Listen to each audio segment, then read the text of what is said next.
नमस्कार बच्चों, स्वागत है आप सबों को स्टडी टाइम यूट्यूब चैनल पर। बच्चों, इस वीडियो के माध्यम से कक्षा 8 क्लास का विज्ञान का जो 12 चैप्टर है, 12वां चैप्टर घर्षण एक अनिवार्य बल, इस वीडियो के माध्यम से इस अध्याय के जितने भी कॉन्सेप्ट हैं, जितने भी मेन टॉपिक है, वे आपको जो सो बताने वाले हैं कि घर्षण क्या है, ये सब क्या है, जो सो आपको इस वीडियो के माध्यम से बताने वाले हैं।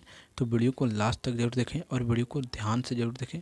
और मेरा वीडियो जो थोड़ा सा लंबा बनता है, लेकिन आपको जो सो प्रॉपर तरीक़ा से जो सो पूरा तरह इस वीडियो के माध्यम से मैं समझाने का प्रयास करता हूँ इस अध्याय को, ठीक है। और सभी अध्याय का जो सो वीडियो को डिस्क्रिप्शन में लिंक दिया हुआ है, आप वहाँ से जाके देख सकते हैं। और प्लेलिस्ट भी बना हुआ है, आप हमारे चैनल के नाम लिख कर सर्च कर सकते हैं और देख सकते हैं, ठीक है। अब चलिए देखते हैं कि घर्षण एक अनिवार्य बल आखिर है क्या। देखिए, कहा गया है घर्षण एक अनिवार्य बल, ठीक है। इसका अर्थ क्या हुआ, जैसे सभी चैप्टर में आपको जो समय पहले जो हेडलाइन होता है, जो चैप्टर जिस नाम से बनता है, उसके बारे में पहले आपको समझाते हैं। तो इस अध्याय का भी जो सो उसी प्रकार प्रोसेस करेंगे। देखिए, कहा गया घर्षण एक अनिवार्य बल, यानी कि घर्षण हमारे लिए बहुत ही अनिवार्य है। घर्षण बल अगर नहीं रहेगा तब जो सो क्या होगा, हम जो है पृथ्वी पर चल नहीं पाएंगे। देखिए, बल का बात आ रहा है, यानी कि जैसे कि कोई भी कार्य करते हैं तो बल के द्वारा ही करते हैं। तो अगर हम चल फिर रहे हैं, जैसे कि यहाँ से कहीं चल रहे हैं, गाड़ी चलती है, किसी भी वस्तु जो चल रहा है, फिर रहा है, कुछ भी कर रहा है, तो जो वह जो सो घर्षण के कारण ही कर रहा है, ठीक है। अब आगे आपको बताएंगे कि घर्षण का और उपयोग कहाँ होता है और कहाँ हम लोग करते हैं, लेकिन आप अभी नहीं जानते क्योंकि घर्षण क्या है, क्योंकि इस अध्याय को आप नहीं पढ़ें तो आपको नहीं पता अभी। लेकिन इस अध्याय को पढ़ने के बाद मैं आपको जो है समझा दूंगा, उसके बाद आप घर्षण क्या होता है ये पूरा तरह से आप समझ जाएंगे। तो देखिए, कहा जाता है आप आप आपने कभी सोचा होगा, क्या आपने कभी सोचा होगा कि फरस फरस पर लुढ़कती हुई गेंद एक समय के पश्चात रुक जाती, क्यों?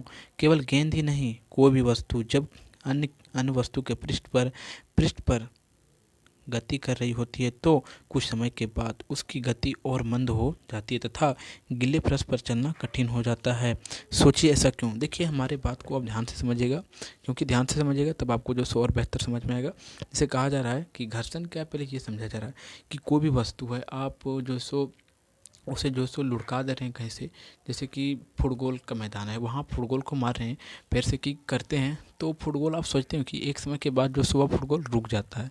अगर आप उसे छोड़ देंगे एक बार किक लगा के, पैर से मार के, तो वह जो सो एक समय के बाद वह जो सो रुक जाता है। आखिर क्यों रुक जाता है? तो इसी कारण से रुक जाता है क्योंकि पृथ्वी के सतह के बीच, सॉरी, फुटबॉल और जो सो पृथ्वी के सतह के बीच जो सो घर्षण बल कार्य करता है।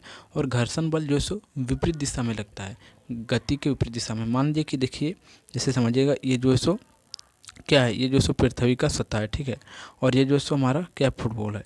तो देखिए, गति जो सो इस ओर हो रही है, ठीक है। देखिए, एक सेकंड समझिएगा, गति जो सो हमारा इस ओर हो रहा है, किस ओर? गति इस ओर हो रहा है, ठीक है। और घर्षण बल जो सो हमारा इस ओर से लगेगा। आप क्रॉस के निशान से समझ सकते हैं कि घर्षण जो सो इस ओर से लगेगा। फिर से एक बार आपको समझा देते हैं। देखिए, जैसे कि ये पृथ्वी का सतह है और यहाँ जो सो एक जो सो क्या है, फुटबॉल है। आप यहाँ से जो सो इस पर किक देते हैं, इधर से आप जो सो इस पर किक दिए, ठीक है। इधर से आप किक दिए तो क्या होगा, गति इस दिशा में होगा, तो गति इस दिशा में होगा, ठीक है, इस दिशा में होगा। लेकिन जो इस पर घर्षण बल कार्य करेगा वो विपरीत दिशा में, यानी कि गति करने से इसे रोकेगा, ठीक है। उसी को हम लोग घर्षण बल कहते हैं।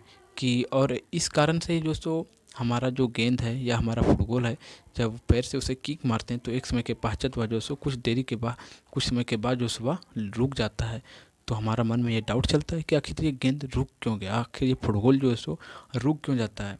तो इस कारण से रुकता है क्योंकि उस पर घर्षण बल कार्य करते हैं। और आगे अध्याय में या अगले कक्षा में आप पढ़ेंगे कि घर्षण बल के अलावा जो सो बहुत सारे अन्य बल भी कार्य करते हैं। जैसे हवा भी जो सो कुछ बल लगाती है जो गति के विपरीत दिशा में लगती है, ठीक है। अब आगे समझते हैं। और जो सो आप देखेंगे कि गीला फर्श है, कहीं गीला जगह है, उस पर चलना आपको कठिन हो जाता है। जैसे कि केले की छिलका होता है, जब उस पर आप पैर रखते हैं, जैसे कि आप देख सकते हैं, ये व्यक्ति जो सो केले के छिलके पर पैर रखता है तो क्या होता है, यहाँ जो सो गिर जाता है। क्यों गिर जाता है? क्योंकि यहाँ जो सो इसका घर्षण बल कम हो जाता है, क्योंकि वहाँ जो सो फ्रिक्शन बढ़ जाता है, उस पर जो सो चिकनाहट ज़्यादा आ जाता है, जिसके कारण से पैर रखता है तो वह फिसल के गिर जाता है, ठीक है। अब आगे कहा जा रहा है, समझिएगा। आइए क्रियाकलाप द्वारा इसे जानने का प्रयास करें कि घर्षण बल आखिर है क्या। तो देखिए, कहा जाता है क्या होता है घर्षण। क्रियाकलाप 1, किसी वस्तु ईंट जैसे इतना वस्तु लेने को आपको कहा जा रहा है, किसी वस्तु को आप लीजिए और समतल सतह पर धकेल दीजिए। आप अनुभव करते हैं कि क्रिया की दूसरी दिशा में दोहराइए। क्या यह वस्तु कुछ दूरी करने के बाद तय करने के बाद रुक जाती है।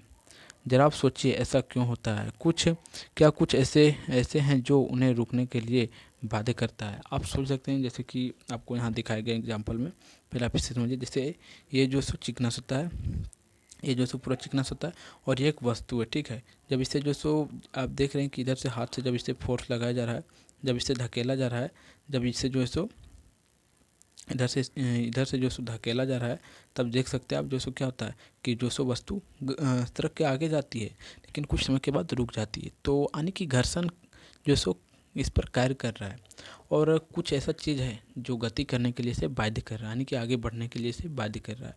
तो उसी को जो सो हम घर्षण कहते हैं। घर्षण का यहाँ जो सो आप डिफिनेशन देख सकते हैं। अभी आपको मैं हेडलाइन कर देता हूँ, देखिए ये पूरा है घर्षण का डिफिनेशन। आप समझिएगा क्या कहा जाता है, ठीक है। घर्षण का डिफिनेशन देख कहा जाता है, हाँ, जब कोई वस्तु किसी दूसरी वस्तु की सतह पर अवस्थित वस्तु को गति प्रदान करने के लिए लाई जाती है तो उस पर उस बल के विपरीत लगने वाले बल को घर्षण बल कहते हैं। यानी कि जो वस्तु होता है जब चिकने सतह पर लुढ़कती है और कुछ समय के पश्चात रुक जाती है तो उस पर एक बल कार्य करती है, उसे ही हम घर्षण बल कह देते हैं, ठीक है। ये यहाँ कहा जा रहा है, ठीक है। अब आगे समझिएगा, आगे कहा जा रहा है यदि आप दाएं दिशा से बल लगाते हैं तो दोनों वस्तुओं के सतह के बीच घर्षण के कारण बाईं दिशा से घर्षण बल कार्य करने लगती है। अगर बाईं दिशा में बल लगते हैं तो घर्षण बल दाईं दिशा में कार्य करता है। दोनों स्थिति में घर्षण बल कार्य करती है, अतः आरोपित बल का विरोध करती है। उपरोक्त क्रियाकलाप में घर्षण बल वस्तु के द्वारा देखिए समझिए क्या कहा जा रहा है कि बाईं दिशा में दाईं दिशा में। जैसे समझिए, मान लीजिए कि देखिए ये पृथ्वी का सतह है और यहाँ जो सो फुटबॉल है, ठीक है। आप मान लीजिए कि आपको जो सो कुछ अच्छा से दिखाई देते हैं। देखिए ये पृथ्वी का, एक सेकेंड रुकिएगा, ये पृथ्वी का सतह है और यहाँ फुटबॉल है, ठीक है। आप इस पर किक मारते हैं, ठीक है।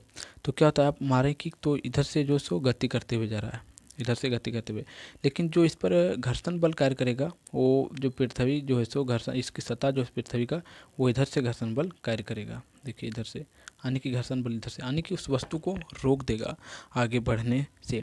और जो आप आरोपित कर रहे हैं बल, जो बल आप आरोपित दे रहे हैं, इस पर दे रहे हैं, वो आरोपित बल होता है और इसके विपरीत जो है सो एक बल कार्य करता है जिसे ही हम लोग घर्षण बल कह देते हैं।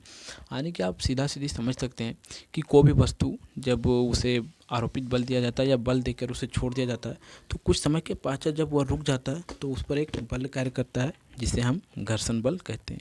जैसे कि आप गाड़ी चलाते होंगे तो आप देख सकते हैं, या साइकिल चलाते होंगे तो आप उसे बहुत स्पीड जो है पैडल मार के कर देते होंगे। तो कुछ समय के पश्चात ऐसा नहीं कि साइकिल आप पैडल मार के छोड़ दें तो वो जो चलते रह जाएगा, नहीं, कुछ समय के पश्चात रुक जाता है। क्यों रुक जाता है, उसका गति धीरे होते वह रुक जाता है। क्यों रुक जाता है, क्योंकि उस पर भी जो सो आपके साइकिल पर भी जो सो आपके टायर और जो सो पृथ्वी के सतह के बीच एक घर्षण बल कार्य करता है जिसके कारण से वह रुक जाता है, ठीक है। तो इस प्रकार से घर्षण बल कार्य करता है, ये आप सब जाइएगा। फिर आगे कहा जाता है पृष्ठ के बीच कार्य करता है। क्या सभी पृष्ठ पर समान घर्षण बल लगता है? क्या यह पृष्ठ के चिकनेपन पर निर्भर करता है? आइए इस क्रियाकलाप द्वारा जानने का प्रयास करें। देखिए अब कहा जा रहा है कि घर्षण बल तो हर जगह कार्य करता है लेकिन समान रूप से तो हर जगह कार्य नहीं करता है। जैसे कि आप कहीं चिकने सतह पर हैं, जैसे कि मिट्टी वाली जगह पर हैं, तो आपको वहाँ जो सो चलना मुश्किल हो जाएगा। क्यों? क्योंकि वहाँ घर्षण कम हो जाता है। तो हर जगह पर जो सो घर्षण बल जो सो ये जो सो अपने आप में मैनेज हो जाती है कि किस जगह किस प्रकार का वहाँ सतह है, उस प्रकार से वह जो सो मैनेज हो जाता है। अब आगे देखते हैं, एक क्रियाकलाप करवाया जा रहा है। देखिए कहा जा रहा है क्रियाकलाप 2, समझिएगा, किसी ईंट के चारों ओर एक डोरी बांध दीजिए। ईंट के कमनीदार तुला द्वारा खींचिए। जो कमनीदार तुला होता है इसके द्वारा खींचने को कहा गया और ईंट को बांध दिया गया इसके द्वारा। अब आपको कुछ बल लगाना पड़ता है। जैसे ही ईंट गति करना प्रारंभ करता है, कमनीदार तुला कमनीदार तुला का पार्ट नोट कीजिए। इससे आपको घर्षण बल की माप प्राप्त होगी और ईंट तथा फर्श के बीच कार्य कार्य करता है। फिर आगे कहा जा रहा है, अब ईंट पर पॉलीथीन लपेटिए। हाँ, अब ईंट पर पॉलीथीन लपेटिए और क्रियाकलाप को दोहराइए। क्या उपरोक्त दोनों स्थिति में कमनीदार तुला के पाठ्यांक में अंतर पाया जाए? इस अंतर का क्या कारण है? ईंट पर जूट या मतलब जूट या मतलब है कि टुकड़ा लपटकर फिर क्रियाकलाप को दोहराइए। जूट का लपट कर फिर से। और इन तीनों स्थितियों में संपर्कीय पृष्ठ की प्राकृतिक बल बदल जाती है, अतः कार्यरत घर्षण बल का मान बढ़ जाता है। घर्षण संपर्क के पृष्ठ के अनियमित के कारण होता है। दो वस्तुओं के पृष्ठ की अनियमितता एक दूसरे के भीतर धंस जाती है, जिसके कारण उसके अंतबंध उत्पन्न हो जाता है। इस अंतबंध को अंतबंध को पार पाने के लिए कुछ बल लगाना पड़ता है, जो घर्षण बल का कारण है। जैसे आप समझिएगा यहाँ तक, उसके बाद फिर मैं आगे आपको समझाऊंगा। मेरा अर्थ ये बनता है कि आपको जो सो समझाने का पूरा से पूरा जो सो इस वीडियो के माध्यम से समझा सकता हूँ। यही जो सो हम सोचते हैं हर वीडियो में। तो देखिए, कहा जा रहा है कि जैसे एक आपको ईंट लेने को कहा जा रहा है, ठीक है। जैसे कि आप एक ईंट लीजिए, समझिए। एक सेकेंड, आपको मैं डायग्राम के माध्यम से दिखाता हूँ कि किस प्रकार जो सो कहा जा रहा है। जैसे देखिए, ये आपके पास एक ईंट है और मान लीजिए कि आपके पास यहाँ एक कमनीदार तुला है, ठीक है। और यहाँ से आपको इसको बांधने को कहा जा रहा है, ठीक है। बांधने, अब इसको जो सो आप खींचिए, ठीक है। तो अब खींचेंगे तो आप देखेंगे कि जो सो अभी जब खींच रहे हैं वैसे ही तो जो सो ज़्यादा फोर्स लगाना हो रहा है। आप मान लीजिए कि 5 न्यूटन से खींच रहे हैं। फिर जब इस पर एक प्लास्टिक बांध देते हैं तो आप बल लगा रहे हैं, लेकिन जो सो इस पर 2 न्यूटन का बल लगा रहे हैं तो भी ये घसक जा रहा है। फिर अगला कुछ ऐसा कर दे कि हाँ पर जो सो बढ़ जाता है। यानी कि अब तीनों स्थितियों में देखें कि जो सो घर्षण बल जो सो कुछ ना कुछ घट रहा है तो कुछ ना कुछ बढ़ रहा है। तो क्यों? स्थिति के अनुसार जो सो घर्षण बल बढ़ता है घटता है। अगर चिकना सतह रहेगा, इसका डायरेक्ट अर्थ ये निकलता है कि अगर चिकना सतह रहेगा तो वहाँ घर्षण बल कम हो जाता है, और सतह अगर उखड़ेपन होगा तो वहाँ जो सो घर्षण बढ़ जाता है। तो चिकने सतह पर घर्षण बल घटता है और उखड़े सतह पर घर्षण बल बढ़ जाता है, ठीक है। ये आपको ध्यान में रखना है। अब कमनीदार तुला क्या होता है ये आप यहाँ से देख सकते हैं। इससे जो सो भार को मापा जाता है कि कितना भार है कितना नहीं, ये आप समझ सकते हैं। अब आगे फिर देखिए, कहा जाता है इस प्रकार हम कह सकते हैं घर्षण के मुख्य रूप से 2 कारक होते हैं। इस प्रकार हम कह सकते हैं कि सतह एवं वस्तु के संपर्क वाले पृष्ठ प्राकृतिक पर वस्तु के भार पर इसे समझने के लिए एक क्रियाकलाप कीजिए। यानी कि आपको कहा जा रहा है, देखिए यहाँ से यहाँ तक आपको हेडलाइन कर दिया जाता है। आप इन बातों को जो सो ध्यान में रखिएगा कि ये जो सो बातें बहुत ही इम्पोर्टेंट बात है। देखिए क्या कहा जाता है घर्षण के मुख्य रूप से 2 कारक हैं, यानी कि घर्षण के मुख्य रूप से 2 कारक हैं। और इस प्रकार हम कह सकते हैं कि सतह एवं वस्तु के संपर्क वाली पृष्ठ पर और या उसकी प्राकृतिक कैसी चिकनी है या उखड़ीपन है, उस पर भी जो सो हमारा जो घर्षण बल है बहुत निर्भर करता है। अगर जो सो सतह चिकनी रही तो घर्षण बल कम होगा, और सतह अगर उखड़ी रही यानी कि उखड़ेपन रही तो उस पर जो सो घर्षण बल अधिक लगेगा, ये कहा जा रहा है। फिर आगे कहता है वस्तु के भार पर अगर वस्तु का द्रव्यमान बहुत अधिक रहा तो उस पर जो है सो क्या होगा, घर्षण बल बहुत कम लगेगा, और वस्तु का द्रव्यमान कम रहा तो उस पर घर्षण बल कम लगता है, ठीक है। फिर आगे कहा जाता है इसे समझने के लिए क्रियाकलाप को फिर से करते हैं, ठीक है। देखिए कहा जाता है संपर्क पृष्ठ की प्राकृतिक का प्रभाव। आवश्यक सामग्री दो एक समान गेंद, 2 गेंद के पहला गेंद सीमेंट की बनी हो चिकनी सतह पर फेंकिए तथा दूसरे गेंद को भी समान बल से सीमेंट की सतह पर उखड़े सतह पर फेंकिए। क्या दोनों गेंद के द्वारा तय की गई दूरी समान है? आप देखेंगे कि चिकनी सतह पर फेंकी गई गेंद अधिक दूरी तय करती है। क्या आप इसका कारण बता सकते हैं? सीमेंट की चिकनी सतह पर गेंद का घर्षण कम होने के कारण गेंद ज़्यादा दूरी तय करती है, और सीमेंट से उखड़ी सतह पर गेंद का घर्षण अधिक होने पर गेंद कम दूरी तय करती है। देखिए समझिए क्या कहा गया है। इस क्रियाकलाप को पढ़ने के बाद जो है सो क्या कहा जाता है ये समझिए आप। जैसे कि आपको 2 गेंद लेने को कहा जा रहा है, एक जो है सो सीमेंट का बना हुआ गेंद और दूसरा जो है सो एक जो नॉर्मल बॉल होता है उसे, ठीक है। तो क्या कहा जा रहा है, देखिए सीमेंट का बॉल आप जो सीमेंट से बनाए हैं वह जो सो उसका भार अधिक हो जाता है, लेकिन जो आपके पास जो नॉर्मल गेंद मिलता है दुकानों में उसका जो सो भार कम होता है किसके अपेक्षा में, जो सीमेंट के गेंद आप बनाएं। और दोनों को जो सो एक चिकनी सतह में लुढ़काइए और एक को जो सो उखड़े सतह में। जब उसे दोनों को लुढ़काएंगे तो क्या होगा कि जिसका भार अधिक है उस पर घर्षण बल जो सो कम लगेगा, और जिसका भार अधिक कम है उस पर जो सो घर्षण बल कम लगेगा। तो जो चिकनी सतह में फेंका गया वह जो सो अधिक दूरी तय करता है, और जो उखड़े सतह में जो सो फेंका गया उस पर घर्षण बल कम कम लगता है, और जो चिकने सतह में फेंका गया वह गेंद अधिक दूरी तय करता है, और जो उखड़े सतह में फेंका गया वह दूरी जो सो बहुत कम दूरी तय करता है। इस प्रकार से यह क्रियाकलाप था। तो आप इस क्रियाकलाप को जो सो समझ चुके होंगे। अब फिर आगे कहा जाता है, अगला क्रियाकलाप है वस्तु के भार का प्रभाव। कि वस्तु अगर जो सो अधिक भार है, वो अधिक वजन का है या कम वजन का है, तो उस पर भी जो है सो घर्षण बल बहुत ही निर्भर करता है। अगर वस्तु का द्रव्यमान जो है वो अधिक रहेगा तो घर्षण बल कम लगेगा, अगर द्रव्यमान कम रहेगा तो उस पर घर्षण बल कम लगेगा। देखिए कहा जाता है आवश्यक सामग्री, इसमें भी सो एक जो सो एक्सपेरिमेंट करने को कहा जा रहा है। आवश्यक सामग्री की आकार की पुस्तक रखिए और उसे धक्का बल लगाइए। उस बॉल के ऊपर एक पुस्तक द्वारा रख दीजिए और धक्का लगाइए। फिर उसके ऊपर कुछ और पुस्तक रख कर धक्का लगाइए। आप यहाँ इस प्रकार देख सकते हैं। देखिए कहा जा रहा है कि जैसे कि आपके पास मान लीजिए कि आप 5 केजी का वस्तु लीजिए, ठीक है।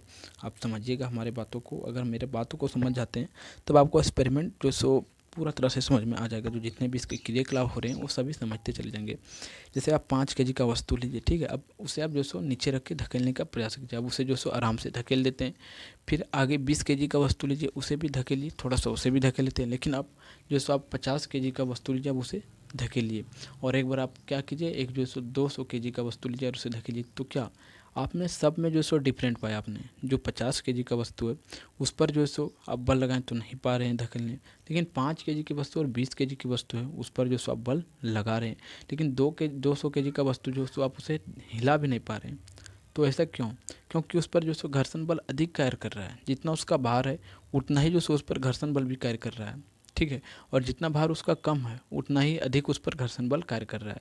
अगर भार कम रहा तो घर्षण बल भी उस पर जो सो अधिक कार्य करेगा, और घर्षण बल जो सो कम रहा, सॉरी, अगर भार अधिक रहा तो जो सो घर्षण बल उस पर अधिक कार्य करेगा, और अगर भार कम रहा तो घर्षण बल उस पर कम कार्य करेगा, और वह जो सो तुरंत ही लुढ़कते हुए या सरकते हुए आगे निकल जाएगा। तो देखिए यहाँ जो सो बुक, जैसे कि एक बार कम बुक, एक बार अधिक बुक और एक बार ज़्यादा, तो कम बुक को ये बच्चा जो सो धकेल पा रहा है, लेकिन अधिक बुक जब ले लेता है तो उसे धकेलने में थोड़ा सा परेशानी होता है। धकेल तो पा रहा है लेकिन उस पर घर्षण बल अधिक लग रहा है, जिसके कारण से उसे धकेलने में परेशानी हो रहा है। यानी कि भार बढ़ने के कारण घर्षण बल भी बढ़ जाता है, और भार घटने के कारण घर्षण बल भी घट जाता है। ये बात आपको समझ में आना चाहिए कि भार बढ़ाएंगे तब जो सो क्या होगा, यानी कि वस्तु का द्रव्यमान बढ़ाएंगे जैसे जैसे तो भार उस पर बढ़ता जाएगा, और जो भार बढ़ता जाएगा तो जो घर्षण बल भी बढ़ता जाएगा, और भार घटता जाएगा यानी कि द्रव्यमान घटते जाएगा तब घर्षण बल भी उस पर घटता जाएगा। ये बात है, ठीक है। फिर आगे कहा जाता है, आपने क्या अनुभव किया, वस्तु का वजन बढ़ाने पर उस पर लगने वाला घर्षण बल का मान भी बढ़ जाता है। जो भी आपको बताएं वही बात यहाँ लिखा गया है। फिर आगे कहा जाता है, क्या ऐसी स्थिति में हम ढलान पर भी देखने को मिलता है। ढलान बढ़ने वाली सतह पर घर्षण बल कम हो जाती है। सही बात है। फिर आगे एक क्रियाकलाप और कहा जाता है कि ढलान का प्रभाव, कि ढलान अगर है, ढाल है, तो उस पर क्या प्रभाव पड़ता है, ये अब आपको समझाना है। अब समझिए कि ढलान का प्रभाव जो सो किस प्रकार हमारे दैनिक जीवन पर पड़ता है। तो देखिए कहा जाता है, एक टेबल पर ईंट के सहारे या अन्य दूसरे सामान के सहारे लकड़ी का तख्ता ड्राइंग बोर्ड का उपयोग कर एक समतल सतह बनाइए। समतल सतह के एक निश्चित बिंदु पार से एक पेंसिल सेल को लुढ़काइए। तो आप देखेंगे कि जितना ही जो सो ढलान की सतह बढ़ाया जा रहा है, देखिए जितना ही बढ़ाया जा रहा है उस पर जो सो गति उतना ही तेज़ी से हो रहा है। अगर जो सो सतह कम कर दिया जा रहा है, लुढ़कने वाला सतह कम कर दिया जा रहा है, तो जो सो घर्षण बल उस पर लग रहा है लेकिन जो सो कम लग रहा है। इस प्रकार से कहा जा रहा है। ठीक है, अब आगे देखिए कहा जा रहा है सेल द्वारा टेबल पर तय की गई दूरी दूरी को नोट कीजिए। अब समतल समतल सतहों के ढलान को बढ़ाने पर कपड़ा या बालू की बाईं ओर वस्तु द्वारा तय की गई दूरी को नोट कीजिए। आप देखेंगे कि सेल द्वारा खाली टेबल,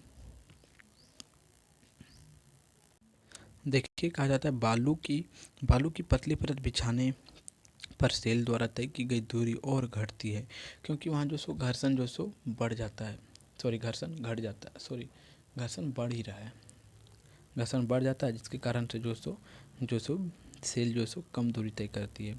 और इस प्रकार घर्षण को आप बढ़ा सकते हैं अपनी मर्जी से और घटा भी सकते हैं, लेकिन जो सो निर्भर करता है कि सतह वहाँ का कैसा है, या उखड़ी सतह है या जो सो चिकनी सतह है। तो आप उखड़ी सतह को देख सकते हैं कि इस प्रकार की सतह पर अगर घर्षण देखा जाए तो बहुत ही अधिक लगेगा। आने की सतह पर आपको चलने में जो परेशानी नहीं होगी, लेकिन अगर आपको यहाँ पूरा तरह से चिकना सतह कर दिया जाएगा तो आप गिर सकते हैं। ठीक है, चल वहाँ नहीं पाएंगे।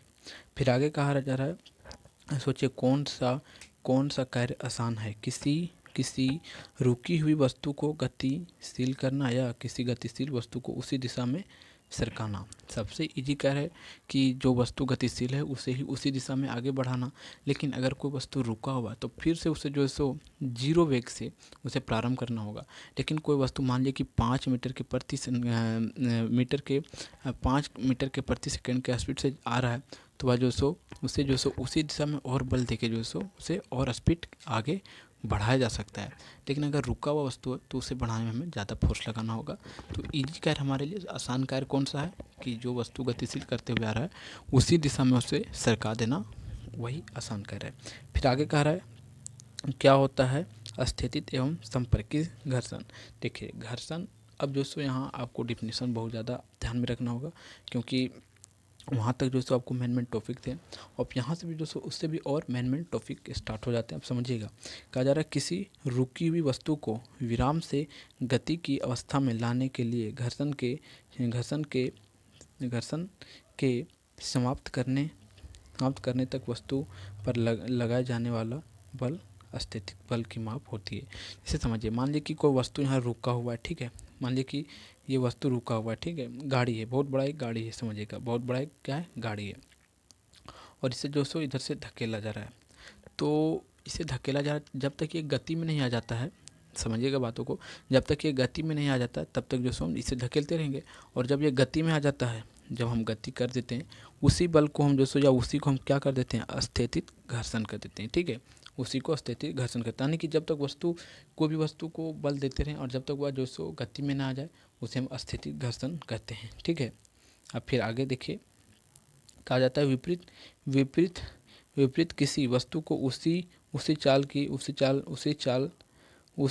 के गतिशील रखने के लिए लगाया गया बल सर्पी घर्षण बल कहा जाता है। और फिर आगे जब वह जो सो गति कर लेता है, फिर उसी दिशा में उसे जो सो और बल दिया जाता है, तो उसे सर्पी घर्षण बल कहते हैं। जैसे कि मान लीजिए कोई वस्तु है, जैसे कि गाड़ी है, वो चल रहा है। ठीक है, और वह जो सो चल रहा, और उसे जो सो गति देने के लिए उस पर और घर्षण और उस पर बल दिया जा रहा है, तो उसे सर्पी घर्षण कह देते हैं। ठीक है, फिर आगे कहा जाता है जब वस्तु सरकना आरंभ कर देता है तो उसके पृष्ठ के संपर्क बिंदु को उतना ही समय नहीं मिल पाता है कि वे पृष्ठ के संपर्क बिंदु में धस सके। अतः सांख्यिक घर्षण स्थितिक घर्षण से कुछ कम ही होता है। ठीक है, हाँ, जो घर्षण होता है उससे कम होता है, क्योंकि घर्षण बल अधिक कार्य करता है लेकिन सर्पी घर्षण कम, क्योंकि वह गतिशील होता है तो और गति ले लेता है, तो उससे कोई प्रॉब्लम नहीं है। लेकिन जब वस्तु रुका हुआ है उसे धकेलें तब वह जो है उसमें बहुत बल लगाना होता है। फिर आगे कहा जाता है घर्षण घर्षण हानिकारक परंतु अनिवार्य।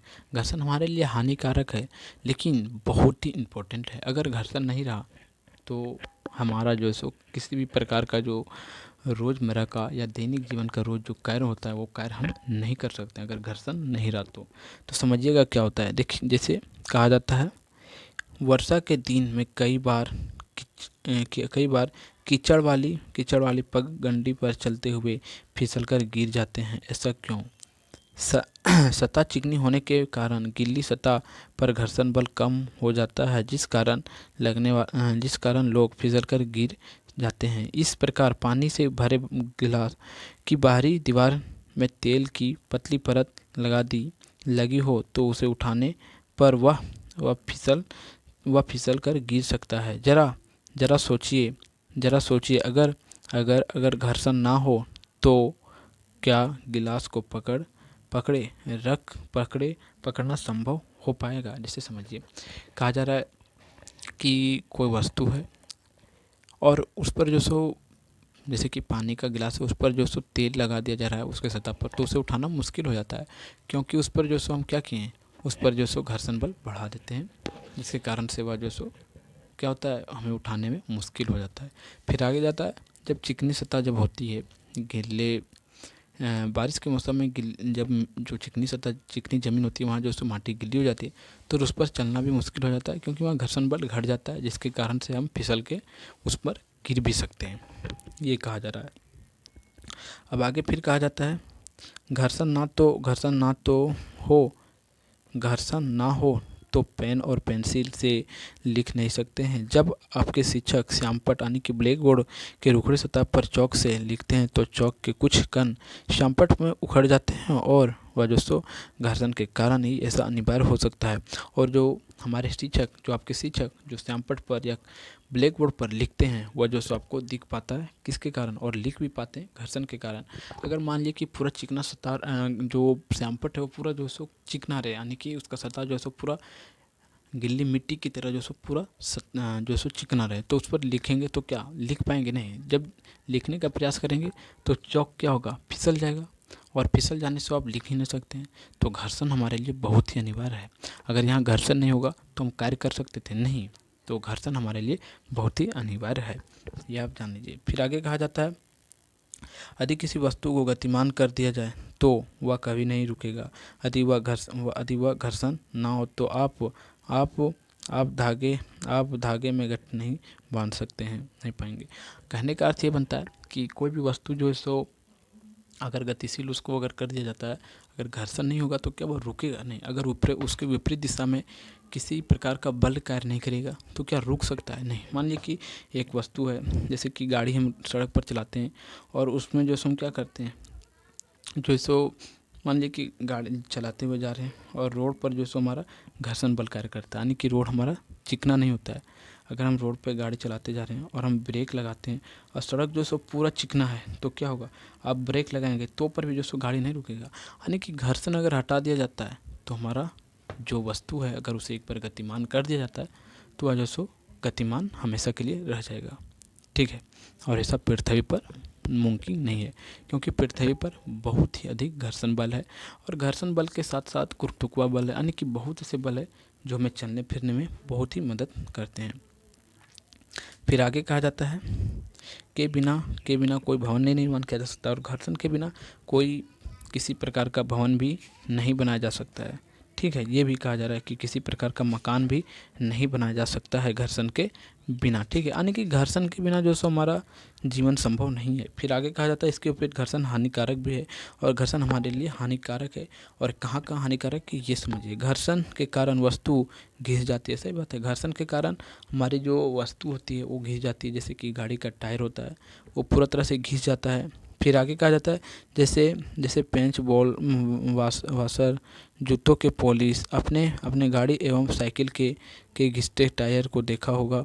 घर्षण से ऊष्मा भी उत्पन्न किया जाता है, और कुछ मिनट तक अपनी हथेलियों को तेज़ी से रगड़ कर एक दूसरे को रगड़ते हैं तो आप अनुभव करते हैं कि जब आप माचिस की तिल्ली को किसी उखड़े सतह पर रगड़ते हैं तो वहाँ भी घर्षण कार्य करता है। यानी कि घर्षण से हमें कुछ हानि भी है तो घर्षण से कुछ हमें लाभ भी है।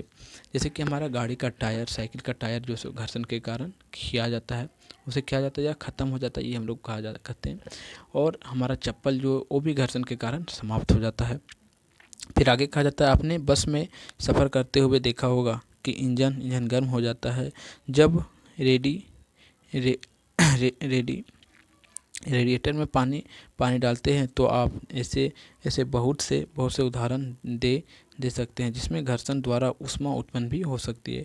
सही बात है, घर्षण से ऊष्मा भी उत्पन्न हो सकती है, यानी कि घर्षण से हमारा कुछ हानि है तो कुछ लाभ भी है, ठीक है, ये कहा जा रहा है। फिर आगे कहा जा रहा है माचिस के जलन से घर्षण द्वारा उत्पन्न ऊष्मा के कारण अत्यधिक ऊष्मा नष्ट हो सकती है। आप जानते हैं कि घर्षण बल दैनिक जीवन की महत्वपूर्ण प्रक्रम है। कुछ मामले में घर्षण बल उपयोगी है तो है जो आवश्यक, परंतु कुछ मामले में हानिकारक भी है जिन्हें हम कम करना चाहते हैं। घर्षण बल के कारण अंतरों में ऊष्मा उत्पन्न होती है जिससे टायर एवं मशीन गर्म हो जाती है और घिस जाती है, जिससे मशीन का कार्य क्षमता घट जाती है। क्या आप अपने दैनिक जीवन की कुछ उदाहरण बता सकते हैं घर्षण का लाभ? तो देखिए, घर्षण का हमारे दैनिक जीवन में कुछ लाभ भी है, कुछ हानि भी है। तो हमें कुछ लाभ पूछा गया है, कुछ हानि पूछा गया है। तो देखिए लाभ क्या है ये समझिएगा। देखिए कहा जाता है घर्षण बल बिना फिसले चलने में सहायक करता है।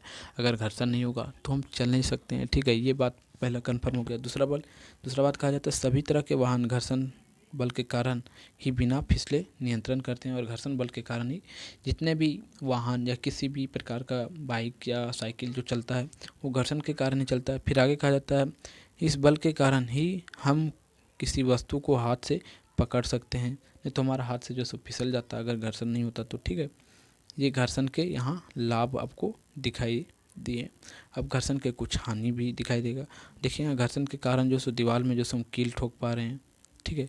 फिर आगे आ रहा है जूते चप्पल में जो है सो खिया जाता है हमारा जब घर्षण के कारण, और दौड़ पाते हैं उसके कारण। फिर घर्षण के कारण माचिस की तिलियाँ जला पाते हैं। फिर आगे कहा जाता है टायरों का तलियों को खांचेदार बनाकर घर्षण अधिक किया जाता है जिससे बिना फिसले वाहन सड़क पर चल सके। देखिए इस प्रकार के टायर को अब गोटी, जो हम लोग गोटी कहते हैं हम लोग अपने भाषा में, तो उस प्रकार से क्यों बनाया जाता है? क्योंकि ये जो घर्षण को अधिक कर देता है और बिना फिसले जो है सो सड़क पर चल पाता है। और आप देखते होंगे कि जिन वाहनों में इस प्रकार की जो गोटियाँ होती है वो खिया जाता है, यानी कि पूरा तरह से ख़त्म हो जाता है, तो वह टायर जो सो गाड़ी कहीं अगर फंस जाती है तो निकलने में उसे थोड़ा परेशानी होती है, निकलने में जो सो नहीं निकल पाती है जल्दी। लेकिन इस प्रकार की अगर गोटियाँ टायर की रहती है अच्छा, तब जो सुबह क्या होती है निकलने में तुरंत ही सुविधा होती है और तुरंत ही निकल जाती है। फिर आगे कहा जाता है सीढ़ी पर खांच बनाकर घर्षण को अधिक किया जाता है। जो हमारे यहाँ सीढ़ी बनाए जाते हैं उस पर घर्षण बढ़ाने के लिए कुछ उखड़ेपन दे दिया जाता है जिससे जो सो घर्षण बढ़ जाता है। फिर आपको देख सकते हैं टीचर जो सो श्यामपट्ट पर यानी कि ब्लैक बोर्ड पर जो घर्षण के कारण ही लिख पा रहे हैं, ऐसे बहुत उदाहरण है। फिर ठंडे दिनों में फिर कहा जा रहा है ठंडे दिनों में अपने दोस्तों द्वारा हाथों को रगड़ने से घर्षण उत्पन्न होता है जिसका अनुभव आप कर सकते हैं। फिर आगे कहा जाता है घर्षण कम करने का तरीका, कि घर्षण को कम कैसे कर सकते हैं।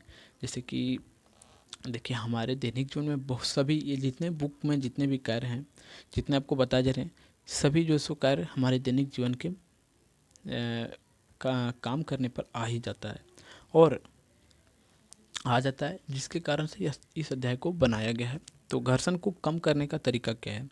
जैसे देखिए सबसे पहले आपको एक उदाहरण से समझा देते हैं कि आप साइकिल चलाते हैं तो आप देखेंगे कि आपका जो सो टायर है या कहीं भी जो सो आपको साइकिल में जाम जो सो होने लगता है, ठीक है, थोड़ा सा वहाँ जो घर्षण कम हो जाता है, तो वहाँ ग्रीस देकर या तेल देकर, किसी प्रकार का तेल देकर जो सो उसे घर्षण कम कर दिया जाता है और जो सो क्या होता है कम कर देते हैं, तो वह जो सो अधिक स्पीड चलने लगता है।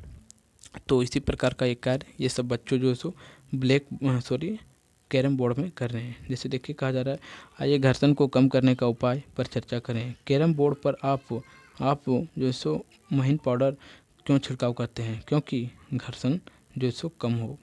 फिर कहा जाता है स्नेह का उपयोग क्या होता है इसको समझिए। जिसे हम लोग ग्रीस करते हैं अपने भाषा में। देखिए कहा जाता है आप जानते होंगे कि दरवाजे खिड़की के कब्जों में तेल के कुछ बूंद डालते हैं तो वे आसानी से घूमने लगते हैं। मोटर मैकेनिकल मिस्त्री मशीन में ग्रीस या तेल डालकर मशीन में होने वाले घर्षण को कम करता है और जो सो टायर हमारा जो सो फ्री चलने लगता है या मशीन जो होता है वह फ्री चलने लगता है। फिर आगे कहा जा रहा है आप किसी पृष्ठ पर स्नेह या तेल, स्नेह यानी कि ग्रीस, स्नेह या तेल का उपयोग कर घर्षण को कम कर सकते हैं, परंतु घर्षण घर्षण को पुनः पुनः समाप्त नहीं किया जा सकता है। सही बात है, घर्षण को हमेशा के लिए समाप्त नहीं किया जा सकता। अगर घर्षण को आप हमेशा के लिए समाप्त कर देते हैं तो यानी कि अगर आप उसमें एक बार जो सो गति दे देते हैं, एक बार मोशन दे देते हैं, तो हमेशा के लिए चलते रह जाएगा। ठीक है, क्योंकि किसी भी पृष्ठ को चिकना नहीं किया जा सकता है, नहीं तो वह जो सो घर्षण वह पूरा ही कम हो जाएगा, फिर तो वो घूर ही नहीं पाएगा। ठीक है, ये बात है। फिर आगे कहा जाता है रोलर बॉल का उपयोग पहिए पहिया घर्षण कम कर देता है। आप सभी ने पहिए गाड़ी अवश्य देखे होंगे, जिसके ऊपर एक बच्चा बैठता है तथा उसको उससे खींचकर खेलता है। आप अटैची तथा अन्य भारी सामान जैसे कि जनरेटर, मिक्सर मशीन, रेलगाड़ी, यानी कि ये सभी जो सो आप देखते हैं तो आसानी से खींचकर एक स्थान से दूसरे स्थान तक ले जाते हैं। जो ये जो सब आप देखते होंगे, इसे जो सो खींचा जाता है। तो क्यों? जो बैग हमारा होता है इस पर जो सो घर्षण बल कम कर दिया जाता है, जिसके कारण से इसके भार हमें जो सो अधिक नहीं लगते हैं। फिर आगे कहा जाता है क्रियाकलाप 5 है। देखिए, कहा जाता है बाँस की कुछ एक समान गोली चिकनी सतह पर लीजिए और इसे जो सो यानी कि इस प्रकार देखिए, ये क्रियाकलाप साफ आपको दिख रहा है कि बाँस का जो सो नीचे लेना है 4-5 टुकड़ा काटकर और उस पर जो सो बुक रख दीजिए और उसे धकेलने का प्रयास कीजिए, तो यहाँ भी जो सो घर्षण बल कम हो जाता है और ये जो सो लुढ़कता ही रह जाता है। अब आगे देखिए, जब तक एक वस्तु दूसरी वस्तु के पृष्ठ पर लुढ़कती है तो उसकी गति के प्रतिरोध लौटनी घर्षण करते हैं। यानी कि जब कोई वस्तु है, जब दूसरे के पृष्ठ पर लुढ़कती है या घसकती है तो उसे लौटनी घर्षण करते हैं और लौटनी घर्षण को कम कर देता है। लौटनी जो सो घर्षण को क्या कर देता है? कम कर देता है। किसी वस्तु को दूसरी वस्तु पर सरकने की तुलना में लोटन करना सदैव आसान होता है। इसलिए रोलर युक्ति वाहन से जड़ सामान खिंचाव सुविधाजनक होता है। यही कारण है कि पहिए के आविष्कार को मानव जाति को महानतम खोज में से एक माना जाता है। अब आगे कहा जाता है लोटनी घर्षण सभी सर्पी घर्षण से कम हो सकता है। इसलिए अधिकांश मशीनों में घर्षण बॉल बेयरिंग का उपयोग द्वारा लोटनी में प्रतिस्थापित किया जाता है और छत के पंखों, टेबुल आदि में जो सो क्या किया जाता है? ये सभी इस प्रकार का बॉल बेयरिंग का उपयोग किया जाता है और ये क्या करता है? ये घर्षण को जो सो कम करता है। ठीक है, और झारखंड में कई से पहाड़ी स्थान है जहाँ सड़कें पहाड़ों से ऊपर घुमावट रास्ते पर जाती हुई दूसरे तरफ नीचे जाती है और इन रास्तों में जब गाड़ी नीचे की ओर जाती है तो घर्षण कम हो जाता है। और इसी स्थिति में गति को नियंत्रण करने के लिए ढलान मोड़ को लगातार खांचेदार सड़क बनाए जाते हैं ताकि वाहन नियंत्रण में रह सके। ऐसा स्थान पतरातू की घाटी, बंदगांव घाटी आदि स्थानों में देखने को मिलता है। आप जो सो पतरातू घाटी को देख सकते हैं कि ये किस प्रकार का जो सो घाटी है और यहाँ जो सो किस प्रकार पहाड़ जो सो काट कर जो सो रास्ता या सड़क बनाई गई है। अब आगे देखिए, आगे कहा जाता है आपने कागज की नाव एवं कागज का हवाई जहाज बनाया होगा। दोनों ही बनावट का क्या समानता दिखाई देता है? क्या उसकी बनावट घर्षण कम करने में सहायता करता है? कि जो आप उसे बनाते हैं तो जो हवा में वह उड़ता है, जो आप कागज़ के हवाई जहाज बनाते हैं या नाव बनाते हैं तो जो सब बनाते हैं तो उसका बनावट पर आप ध्यान दिए हैं तो घर्षण कम करने के लिए उसके आगे मुंह पर हम लोग नुकीला बनाते हैं। लेकिन ये बात आपको नहीं पता था, लेकिन अब जो सबको बात पता चल गया। फिर आगे कहा जाता है तरल घर्षण। आप जानते हैं कि वायु अत्यंत हल्की तथा विरल होती है, फिर भी इससे होकर गति करने वाली वस्तु पर वायु घर्षण बल लगती है। जैसे देखिए, आप सोचते होंगे कि हमारे जो वायु है यानी कि हवा जो है, क्या वो घर्षण हम पर नहीं लगाती है? हाँ, वो भी लगाती है। जब आप बाइक चलाते होंगे या साइकिल चलाते होंगे तो आप देखते होंगे कि आपको हवा बहुत तेज़ गति से लगती है। तो आप वहाँ अनुभव कर सकते हैं कि हवा भी जो सो या वायु भी जो सो हमें विपरीत दिशा की ओर धकेलती है। घर्षण का यानी कि वो हमें विपरीत दिशा में कार्य करता है। घर्षण बल तरह भी वो भी कार्य करता है। आप जिस ओर गाड़ी मान लीजिए कि गाड़ी आप इस ओर चला रहे हैं तो आपको इस ओर से जो सो घर्षण बल कार्य करेगा और हवा भी जो सो इसी बल से आपको धकेलेगा पीछे। ठीक है, तो हवा भी जो सो घर्षण बल की तरह कार्य करता है। आगे कहा जाता है करता है वस्तु पर वायु घर्षण बल भी लगती है और चलने से घर्षण बल लगता है। विज्ञान में गैस तथा द्रव को एक ही नाम तरल से जाना जाता है। गैस और द्रव को, ठीक है, एक ही नाम से तरल नाम से जाना जाता है। किसी तरल पदार्थ पर लगने वाले घर्षण बल उसकी सतह के सापेक्ष गति कर निर्भर करता है और घर्षण बल वस्तु की आकृतिक तुलना तथा तरल की प्रकृति पर निर्भर करता है कि किस प्रकार का आकृतिक है, किस प्रकार का आकार है। और आकार और आकृतिक पर जो सो घर्षण बल बहुत ही जो है सो काम करता है। तरल तरल पदार्थ पर जो सो देखा जाता है। आप देख सकते हैं कि जब हवाई जहाज़ जो बनाया गया है वो पूरा चील के देखकर बनाया गया है। जो चील होता है उसे, अब देखिए ये भी फिश जो पानी का जहाज़ बनाया गया है वो पूरा मछली के देख के बनाया जाता है, क्योंकि मछली का मुंह आगे नुकीला होता है, वो पानी को काटता है। उसी प्रकार इसे भी जो सो नुकीला बनाया गया और पानी को ये काटते जाता है। फिर आगे हवाई जहाज़ का जो सो आगे मुँह देख सकते हैं, ये नुकीला है। तो आप चील का भी मुंह नुकीला है, क्योंकि चील के देखकर ही जो सो हवाई जहाज बनाया गया है। आप फिगर में देख सकते हैं। और फिर यहाँ देखिए क्या बताया जा रहा है कि क्या हवा में उड़ने वाले पक्षी जल में तैरने वाले जंतु को देखकर आज वर्तमान समय में हवाई जहाज में चलने वाले जहाज, नौका एवं पानी बनाए गए हैं। यानी कि हमारा जो पानी जहाज होते हैं और जो हवाई जहाज है उसे घर्षण कम करने के लिए उन्हीं के जैसा जो पक्षी है, जैसे कि वायु में जो उड़ते हैं वही पक्षी को देखकर बनाया गया है और पानी में जो जीव रहते हैं उसे देखकर जो सो पानी का जहाज बनाया गया है। ठीक है, ये बात आप ध्यान से समझ लिए होंगे और इस अध्याय को आप पूरा तरह से समझ लिए होंगे।